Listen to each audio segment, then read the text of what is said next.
PhD at the University of Arizona. Awesome, thank you.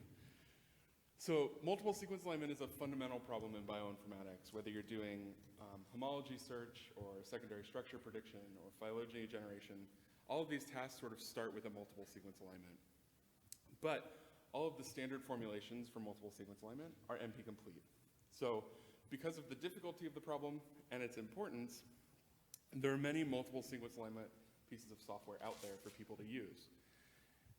One of the issues is that each one of these aligners has a lot of parameters that have to be set by the user, and those parameters can greatly affect the output of the multiple sequence alignment.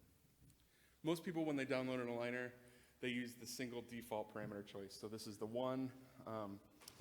The default is meant to work best on average. So on the average input, it gives the highest possible accuracy. And we can actually find the optimal default parameter choice using inverse alignment. This was found by John and Igu back in 2007.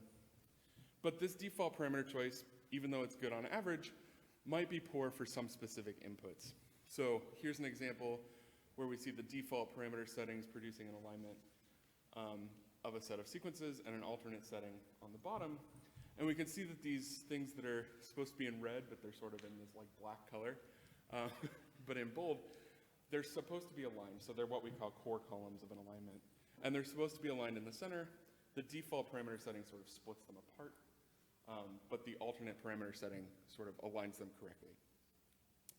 In addition to setting the parameter choices for the whole length of the alignment, proteins have different mutation rates across the whole length of a sequence. And the parameter choices that we've chosen just a second ago model the mutation rates. So if we're choosing the same mutation rate for the whole alignment, but we know that they change, a single parameter choice might not be the best for one given input. So using different parameter choices across the protein might produce a superior alignment to using just a single parameter choice. So what I'm trying to answer with this line of research here is, can we find parameter choices that give the best alignment for each region of a given input, right?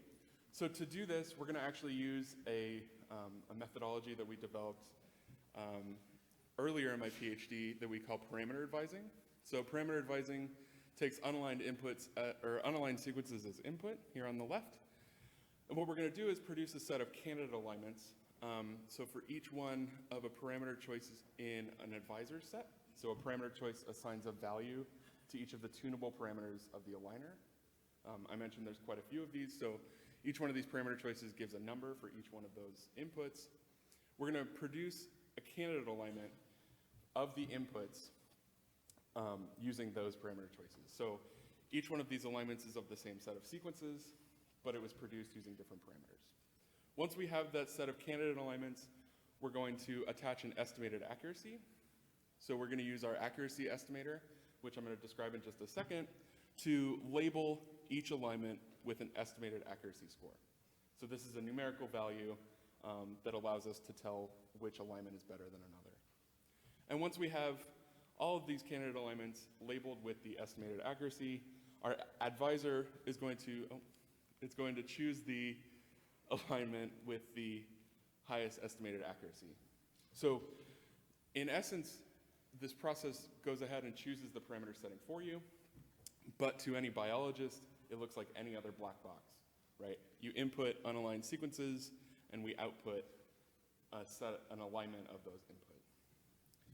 So I mentioned just a second ago that we have to use an accuracy estimator, and that's because accuracy is measured usually with respect to some reference alignment. So this is a ground truth alignment of some inputs.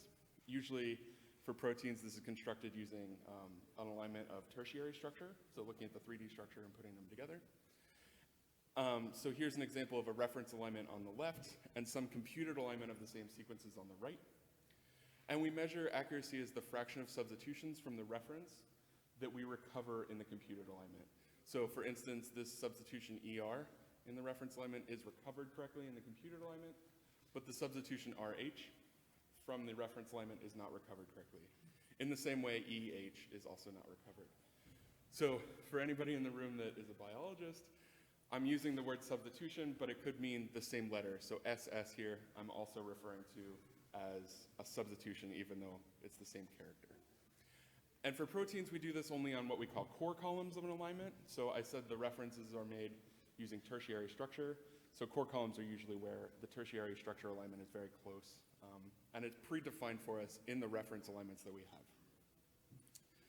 So I mentioned just a second ago that accuracy is measured with respect to some reference, but we don't normally have the reference, so we're left to estimate accuracy. And to estimate accuracy, we're going to use a program that we developed called FACET, which is the feature-based accuracy estimator. So it tries to guess the accuracy value without a known reference. And it estimates accuracy as a polynomial on easily computable feature functions. So we want this to be as quick as possible without using the reference. And we can learn the coefficients of this polynomial from examples. We do that using a linear program. And details of that are in a different paper, so I'm just sort of reviewing them here.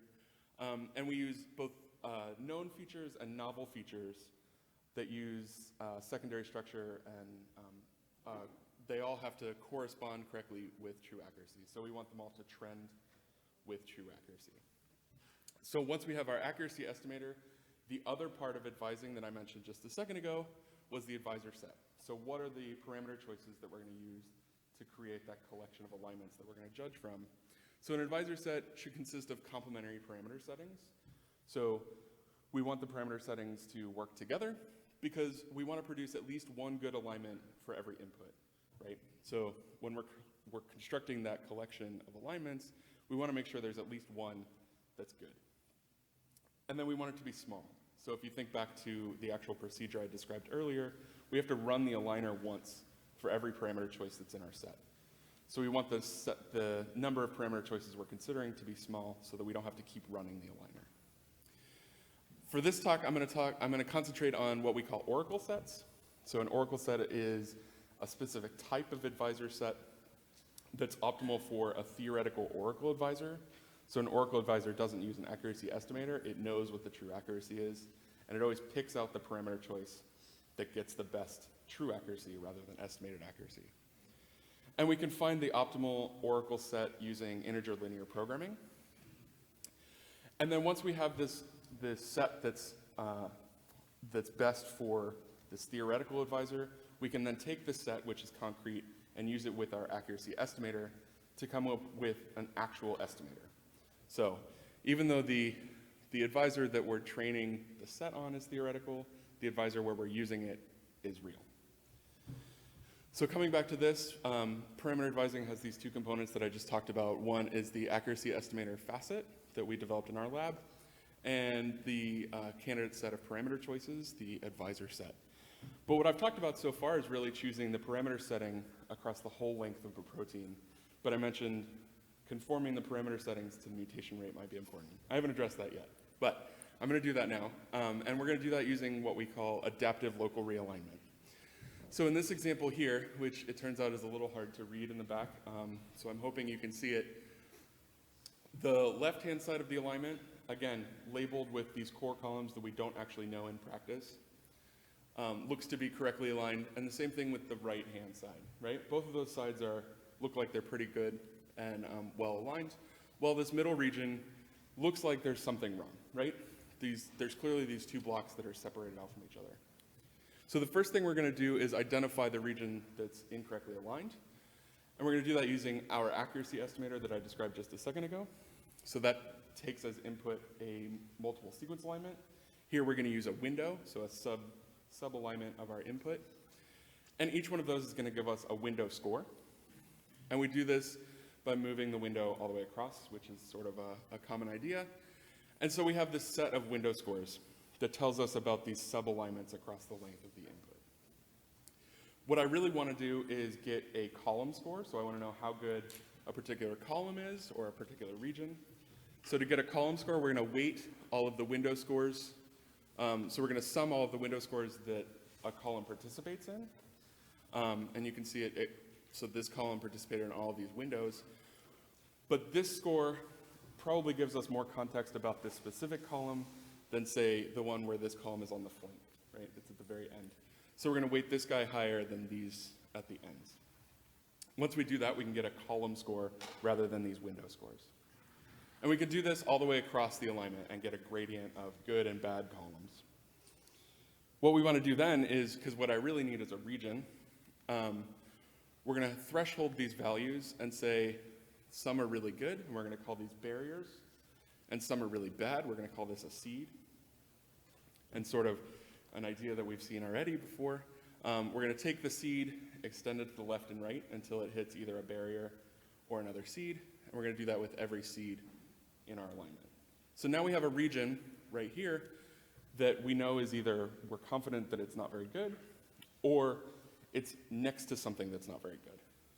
So now we can extract a sub-alignment. It's a subset of the sequences. We can unalign those and use the same method that I described just a second ago. Because now we have a set of unaligned sequences, and we're going to pass that into parameter advising and get a new alignment of that region. And in essence, we're picking a new parameter setting just for that little small piece of alignment. If it's better, again, using our accuracy estimator, we're going to judge whether it's better than the original. If it is, then we're going to shove it back into the same space in the original alignment. And what we've now generated is a new alignment of the original input that we're hoping has a higher accuracy value than what we were given. And in this case, the region that we realigned went from 33% accuracy all the way up to 100% accuracy. And because I wanted to show it here, the same thing happens with the whole alignment. By correcting this region, we raise the entire alignment accuracy all the way up to 100%. So a quick review of what adaptive local realignment does. It takes as input an initial alignment. So this can either be an aligner's default parameter settings to create an alignment or using global parameter advising. It takes the advisor set. So here we're using oracle sets that I described just a second ago. It takes a window size, so how big that window is that we're going to feed into facet. The bigger it is, the more context you're getting around a specific column. But if it gets too large, then your granularity gets really bad. So we need to find a good region for that. And then we need the thresholds as to what we call barriers and what we call seeds. And what we output is a new alignment of the input that's constructed by realigning regions that have low estimated accuracy. So we're going to test advising adaptive local realignment using the Opal aligner that was developed in our lab at U of A, as well as the facet estimator, which I've described just a second ago, looking at over 800 benchmarks that are standard and used. And then again, using 12-fold cross-validation to make sure we're not testing on something we're training on. One of the aspects of these benchmarks that we use is there's an overabundance of easy-to-align benchmarks. So what we're going to do is we're going to correct for this bias by binning each benchmark by the difficulty. We define difficulty as the average accuracy under the default parameter setting, split those into 10 bins, and report average accuracy across bins rather than across benchmarks, which means our typical average accuracy is close to 50% instead of close to 80, which you normally see. So here's the first sort of result that we got. Across here, again, I said the size of the set is really changing the runtime. So the more alignment parameters we have in our advisor set, the more times we have to run the aligner at each one of these realignment steps. So just using the one default parameter setting, it's just recovering the same alignment. And that accuracy is about 50%. And you can see just using 2 parameter settings to do adaptive local realignment on this default alignment already increases accuracy. The previous result we had from papers before is global advising. That's this blue line here. The real power comes when you combine the 2 methods. When you do global advising, and then once you have alignments, you do local adaptive realignment to make it even better. And you can see that we get over 9% increase in accuracy over using just the default parameter setting. Digging into this a little bit deeper, I said that we wanted to concentrate on the really hard to align benchmarks. So these are the benchmark bins that I talked about just a second ago. And these are the default alignment scores. So you can see this bottom bin is about 5% because all of the alignments in that bin had an accuracy between 0 and 10% in the default accuracy. When we do local adaptive realignment, you can really see where we're trying to improve these really hard to align benchmarks. Same thing with global advising. Again, we give a really big boost on the hard to align sequences. And again, the power really comes from combining both local advising and global advising to really come up with the right parameters globally and then the right parameters locally. And we can increase accuracy by almost 26% on these hardest to align benchmarks at the bottom here. So sort of wrapping up, what local adaptive realignment is able to do is it's able to use diverse parameter choices for these heterogeneous proteins that might need to have different parameter choices along its length. We use the facet estimator to both find the regions and pick the correct parameter choice, both globally and locally. We're able to correct misaligned regions using parameter advising, which I've talked about before, and then using both global advising and local adaptive realignment, we were able to boost the accuracy by up to 26% on these really hard to align benchmarks. So there's definitely some directions to go with this.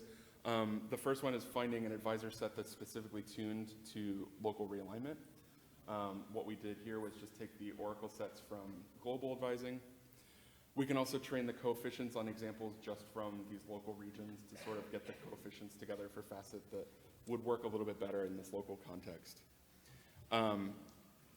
We presented something at BCB last year about ensemble aligning, so this is using different aligners, and we might be able to apply this to local adaptive realignment as well. So different regions would use different aligners, so one would use opal, one would use clustable, something like that. And then finding parameter sets for advising. Oh, nope, that's the next slide. So all of this software is available at our website, facet.cs.arizona.edu, where you can find the facet accuracy estimator, as well as a new version of Opal that already has both global and local advising built in. You just download it, you pass it a set and your input, and it does everything for you. As well as the parameter sets that you can just use and download. You don't even have to train anything. So with that, I'd like to thank John, who's here, as well as Bill Pearson and Travis Wheeler, and our funding agencies. And if you have additional questions, it looks like I have some time now, but I have a poster tomorrow in the afternoon and